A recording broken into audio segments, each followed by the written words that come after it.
Yasi Pressman umano'y banned sa FPJ's Batang Quiapo. Usap-usapan na ngayon sa social media ang balitang umano'y malabo ng makapag-guest si Yasi Pressman o maging bahagi ng cast ng FPJ's Batang Quiapo kahit pa nakabalik na ito sa ABS-CBN. Lumutang ang issue matapos kumalat ang mga chismis na may naging tensyon sa pagitan ni Yasi at ni Julia Montes, na girlfriend ni Coco at producer na rin ng naturang serye.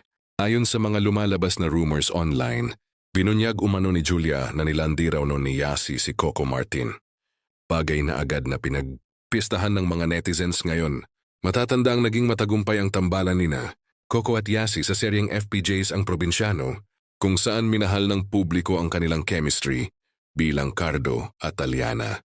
Kaya naman nang muling kumalat ang balitang ito, marami ang nagtatanong kung posible pa bang magbalik si Yasi sa mga proyekto sa ilalim ng Dreamscape o Batang Quiapo, lalo na ngayong opisyal na siyang balik kapamilya